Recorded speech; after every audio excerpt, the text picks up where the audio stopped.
Palampakan po natin ang Panginoon. Kahapon po, after po nung teaching, nagtataka ako, sabi ni Pastor Abner, lapit kayong dalawa, may kapit siyang 20 pesos na coin. Anong pipiliin mo, tail or head? Sabi sa amin dalawa, ni Pastor Alvin. Akala ko kung sinong tatama ibibigay yung 20, pala siya yung mag-share. Ngayong umaga. Pero bagamat ganon, naniniwala po ako, walang aksidente sa Panginoon. Kapag nasa kalooban ka ng Diyos, yun ay, sabi nga, it will fall into right places. Yung pagkakilala natin, hindi yan aksidente. At ang gusto ng Panginoon sa ating pagkakilala sa Kanya, maglingkod tayo sa Kanya. At habang tumatagal, mawala na yung tayo. Di po ba? At ang makita si Kristo. Sabi sa Biblia, believers were predestined to be conformed to the likeness of God's Son. Christ likeness. Kaya habang tumatagal, dapat di na nakikita ang sarili. Dapat si Kristo na nakikita sa atin.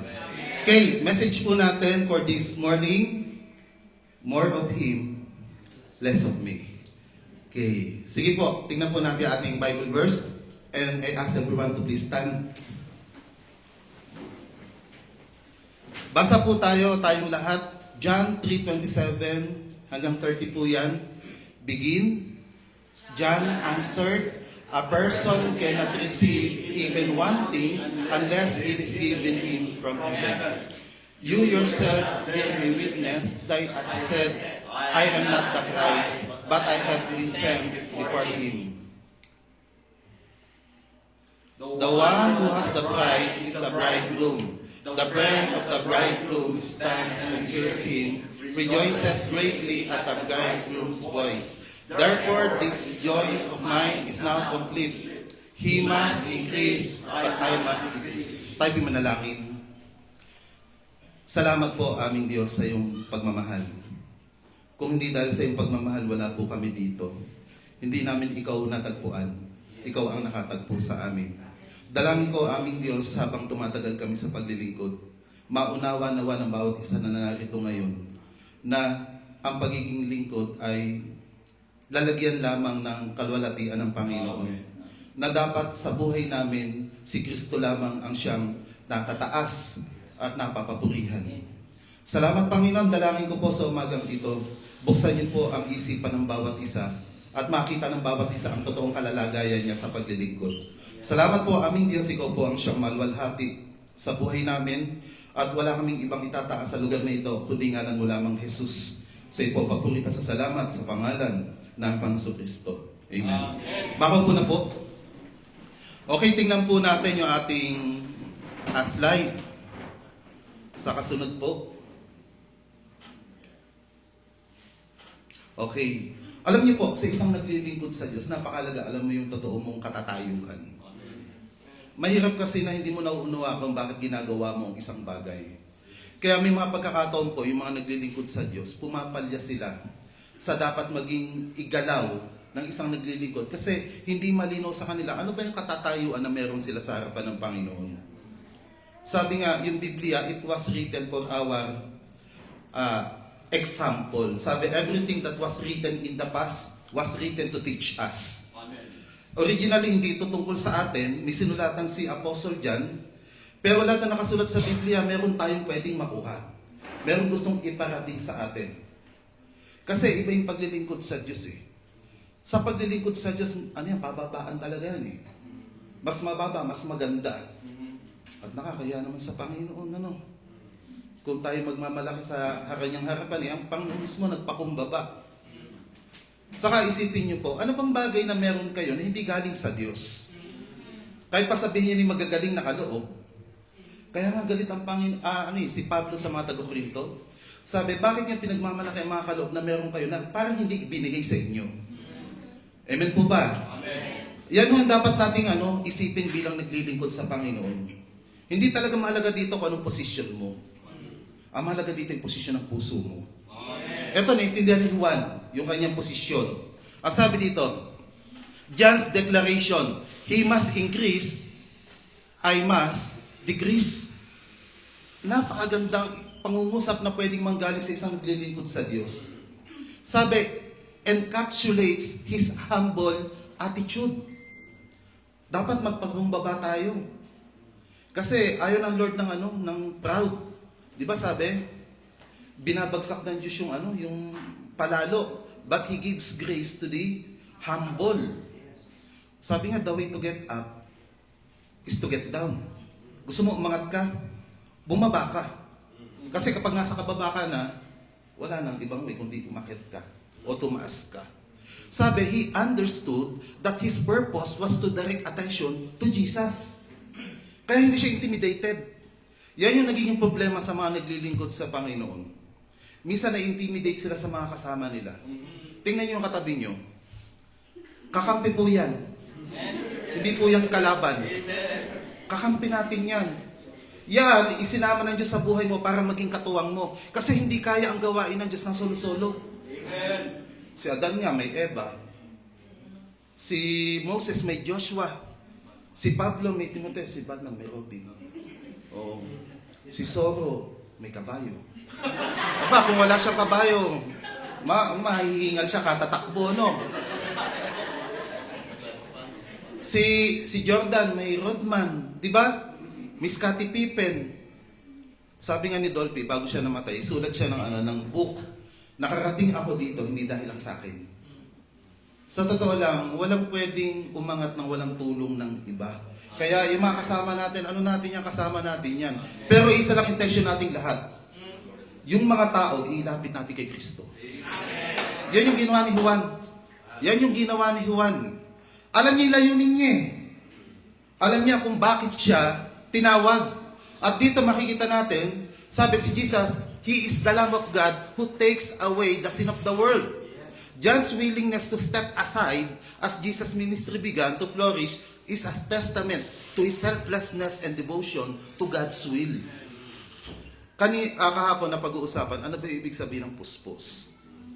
Ito ba yung ikaw ay natumba, umiyak? Kung may experience ka kay Lord, kayamanan mo yun. Hindi ka pwedeng questionin ng kahit na sino. Tiyak mo lang kay Lord galing. Tiyakin mo lang. Kapag galing kay Lord, maganda yan. Pero ang totoong kapuspusan nakikita sa buhay ng tao yan. Amen. Ephesians 5:18, be filled with the Holy Spirit. Yung filled ng Holy Spirit na buhay, it is a life controlled by the Spirit. Isang buhay na hindi ikaw, di ba? Ang nakikita, hindi ikaw ang nasusunod, kundi ang kalooban ng Diyos ang nasusunod sa iyo. Nung si Kristo nagkatawang tao, anong sabi niya? Hindi ko naman ginagawa to para sa sarili ko eh. Yung sinasabi ko, hindi galing sa akin. Galing sa Ama. Wala siyang ginawa na pang sarili. Yun yung ginawa ni Jesus Christ. At naiintindihan ni Juan yun. Kaya meron siyang tinatawag na selflessness and devotion sa kalooban ng Panginoon. Lipat po natin. Okay, I would like to share to you 4 essential key elements for a purpose-driven minister. Sobrang ganda na naiintindihan mo kung ba't ka lingkod. Sobrang halaga, alam mo yung posisyon mo sa gawain ng Panginoon. Alam niyo po, kinuha po ang analogy doon sa kasalan. Kinuha. Si Juan ay isang best man o yung abay. Siya po yung nauuna na magsasabi sa mga tao na darating si Kristo at si Jesus yung dadating. Alam niya kung hanggang sa lang yung role niya. Amen po? Alam niya kung hanggang sa lang siya. Yung sinasabi ng matatanda na lumugar ka sa dapat mong lugaran, maganda pala yun. Minsan kasi nagkakaproblema kasi pag lumulugar ka sa hindi mo dapat lugaran. Dapat mayroong tamang nakalagay doon si Lord. Wala namang mahalaga sa church, kundi si Lord. So, I would like to share to you 4 essential key elements for a purpose-driven minister. Kailangan yung purpose ni Lord. Dapat nakasakay ka sa plano ng Diyos. Dapat yung galaw ng Diyos, sumasabay ka sa galaw na sa buhay mo. Hindi ka gagalaw ng iyo, kundi gagalaw ka ayon sa galaw ng Panginoon. Unang essential key element. Una, you must accept your identity.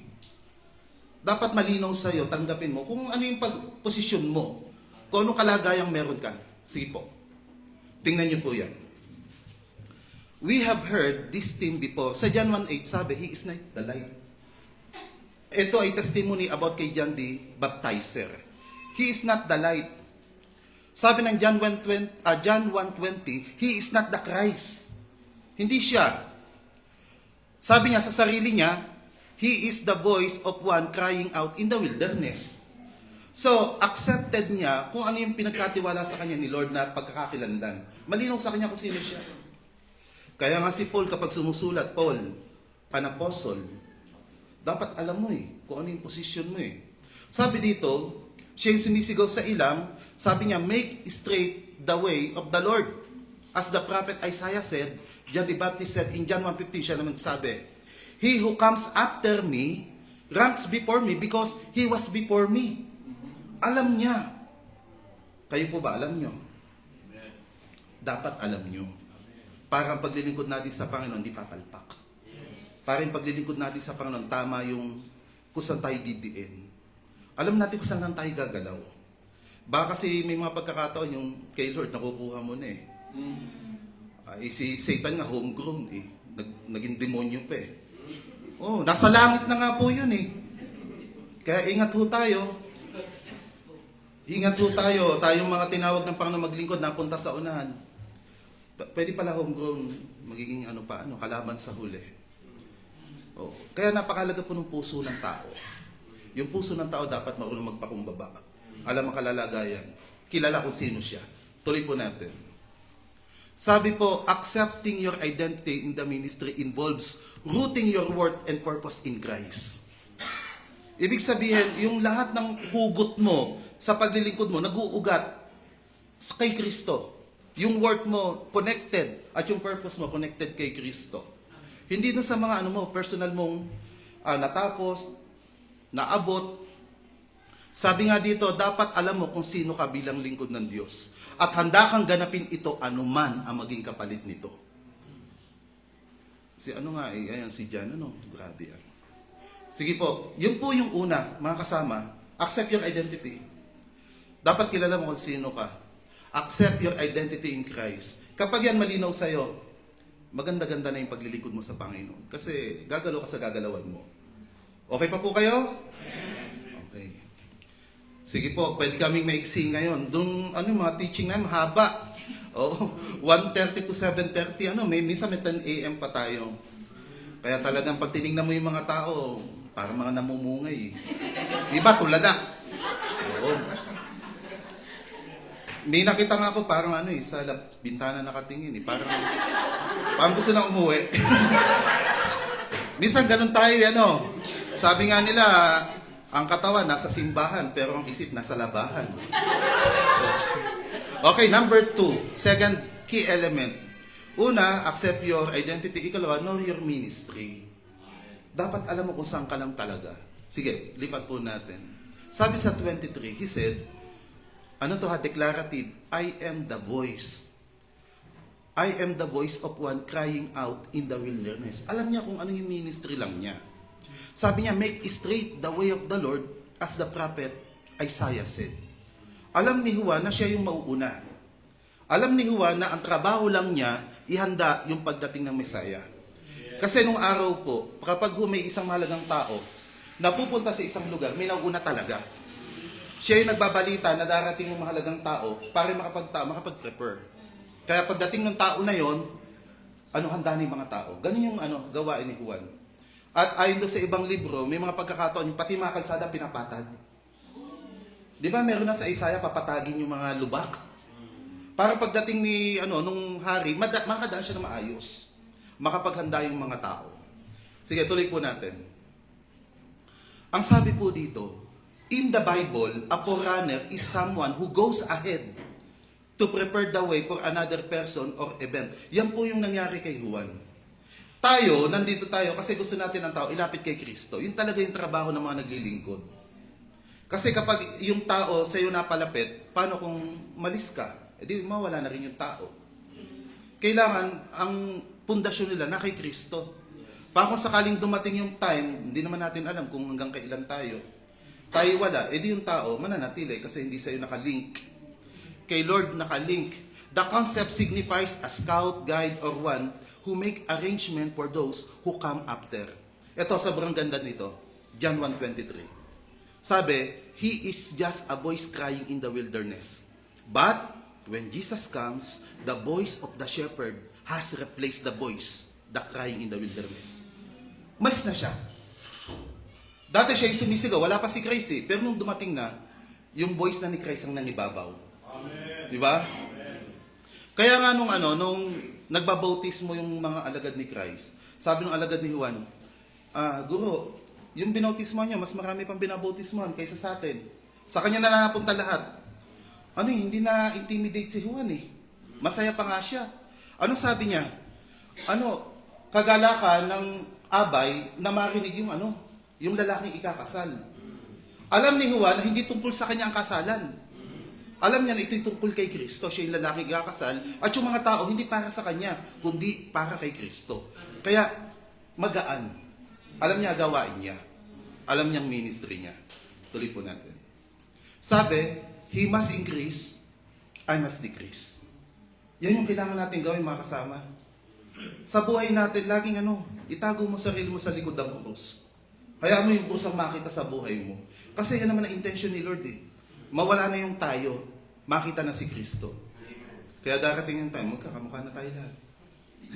Si Kristo na ang nakikita, wala na yung atin, wala na yung tayo. Sabi nga, alam niya ang lugar na dapat niyang lugaran. Sabi nga ni John, this joy of mine is now complete. This joy of mine is now complete. Alam niya. Talagang, forerunner lang talaga siya. Kaya nung natapos niya na, yan, ikukwento ko uli. Nung natapos niya na yung ministry niya, kinuha na siya ni Lord. Kasi tapos na niya eh. Kaya yung biroan mo namin na huwag natin masyadong sipagan, baka matapos agad natin. Oo. Pag natapos natin, kukunin na rin tayo, Di ba yun naman lagi ang pang-comfort natin na, si kapatid na to, kinuha na siya ng Panginoon kasi natapos na niya yung kanyang trabaho. Natapos niya yung kanyang gawain. Kaya, itong dalawang to, mas masipag to sa akin. Sige po, third key elements.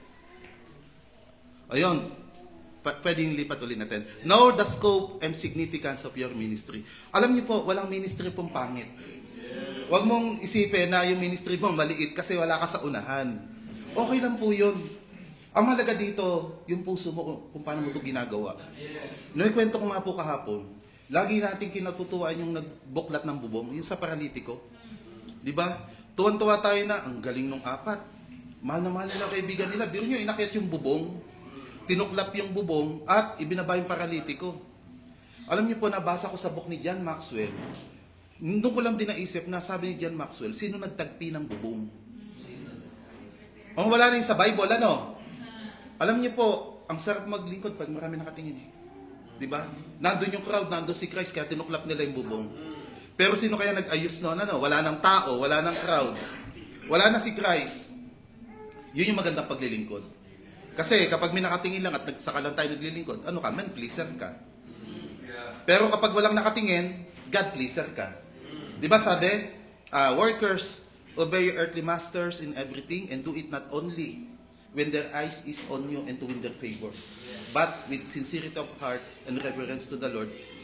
Do it with all your heart, as reverence to the Lord. Yun, know your scope and significance of your ministry. Okay lang yan, kahit anong ministry. Okay, pangatlo na po tayo. Understand God's plan. Kailangan na unawaan mo yung buong plano ng Panginoon. Tingnan po natin. Sabi, John the Baptist ministry involves recognizing his role as a forerunner for Jesus, who was prophesied to prepare the way of the Lord. Malinaw sa kanya, kaya hindi siya nag-overlap yung ginagawa niya doon sa ministry ni Lord. Ang ganda pala nung naiintindihan mo ang plano ng Panginoon. Tuloy po natin. Sabi po sa John 1:29-31, the next day John saw Jesus coming toward him and said, Look the Lamb of God who takes away the sin of the world. This is the one I meant when I said, a man who comes after me has surpassed me because he was before me. I myself did not know him, but the reason I came baptizing with water was he might be revealed to Israel. Alam niya talaga yung role na dapat niyang gawin at alam niya yung whole plan ng Diyos. At doon lang siya gumalaw sa part niya. Hinayaan niya si Lord doon sa iba. Tuloy po natin. So, ano makikita natin? His primary role was to prepare the Jewish people to receive Jesus by calling them to repent and be baptized.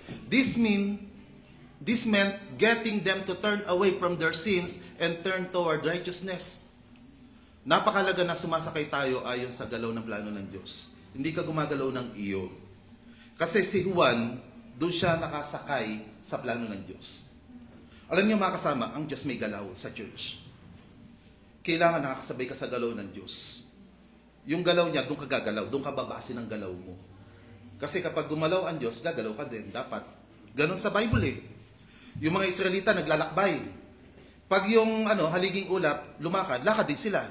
Pag tumigil, tigil din sila.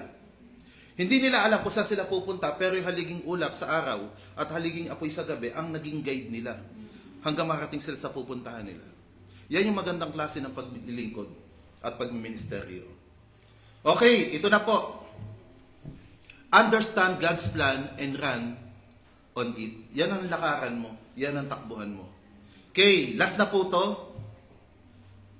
Sige po, i-ano natin muna. Yan. So, fourth element, key elements, para tayo maging purpose-driven minister, yan yung role talaga natin, display God's glory. I-display natin sa mga ministry natin, hindi yung sarili natin. Yung kalwalatian, hindi siya nakadesenyo ibigay sa tao. Ang kalwalatian ay nakadesenyong ibigay lamang sa Diyos. Sabi, He must increase, but I must decrease. Magpapaliwanag ako ng kaunti. Alam niyo po kasi kami, pag kami nakakakita ng mga verb, yung may sense, na tinitingnan namin yan, may tools kaming ginagamit, yung interlinear. Yung word na He must increase, I must decrease, isa lang ang sense. Yan po ay tinatawag na present infinitives. Ang ibig sabihin po niyan, ginagamit lang po ang infinitive to express purpose, intention, and future actions. Kung ano yung intention ng tao, yun lang ginagamit yung infinitive from that text.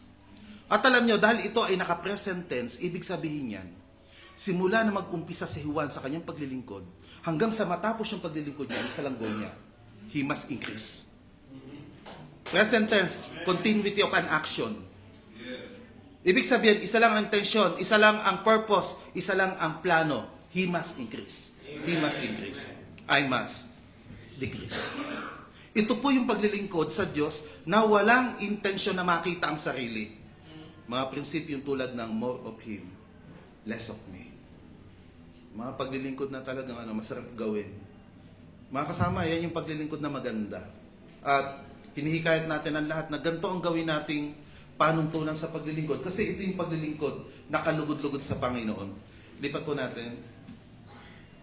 Sabi nga dito, yan nabanggit ko na po yan kanina. For who sees anything different in you, what do you have that you did not receive? If then you receive it, why do you boast as if you did not receive it? Diba? Minsan sa ating pagiging immature, lahat naman tayo dumaan dyan, pati kami. Hindi natin masyadong naiintindihan pa nung una kung anong ibig sabihin ng ministry. Pero ang ministry pala ay you meet the needs of the people. Na kapag may nakita kang needs ng tao, gawin mo yung part mo para ma-meet yung need niya. Meeting the needs. Service. Yun ang ibig sabihin ng ministry. Lipat po natin. Isa pang verse, 2 Corinthians 4:7. But we have this treasure in jars of clay to show that the surpassing power belongs to God and not to us. Ang sabi ni Paul, pwede ko ipagmalaki yung covenant ng message. Pero hindi Ang lalagyan ay sisidlang yari sa putik.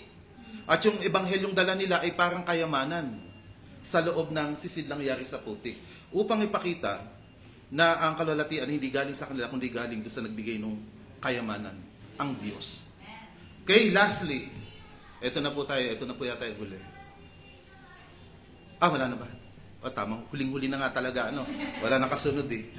Men, salamat sa Panginoon, paglilingkod, nakalugod-lugod sa Panginoon. Men, pwede ba nating sabihin? 1, 2, 3, begin. More of Him, less of me. He must increase, I must decrease. Pray po tayo. Purihin ka, o aming Diyos na makapangyarihan. Patawarin mo kami, Panginoon. Ang puso namin, Panginoon, ay mabilis magmalaki sa iyong harapan. Ngunit ngayon, aming Diyos, na unawaan ng iyong mga anak na kami tinawag para sa isang espesipikong gawain na walang ibang hangad dapat at intensyon kundi ikaw ay mahayag. Salamat sa iyong pagpapala, sa iyong mga salita na narinig ng bawat isa. Bagamat ang mensahe namin, Panginoon, hindi namin hinabaan, alam namin, Panginoon, Banal na Espiritu, ikaw ang may kakayahang mangusap sa puso ng bawat isa. Dalangin namin, aming Diyos, nawa mula sa salitang narinig, kami ay magdesisyon, Panginoon. Dahil ang pangangaral ng salita linggo-linggo hindi talaga matatapos. Ngunit ang salita ng Diyos lagi kaming nilalagay sa isang kalagayan kailangan naming magdesisyon kung ano ang gagawin. Salamat po, aming Diyos.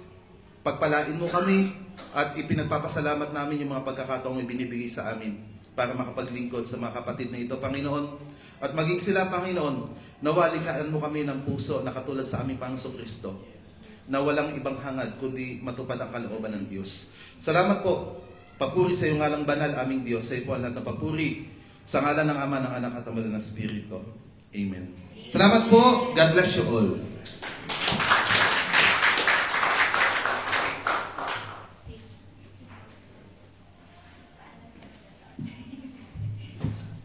Ayan, praise God. Ang ganda po ng natutunan natin. Sabi rito, ulitin nga po natin, more on Him, less of us. Ayan. So, again, maraming salamat po, Pastor. At sa ating mga kapatid online, salamat sa pakikinig. And I believe that pare-parehas tayong natuto. God bless you. See you sa next gathering. God bless.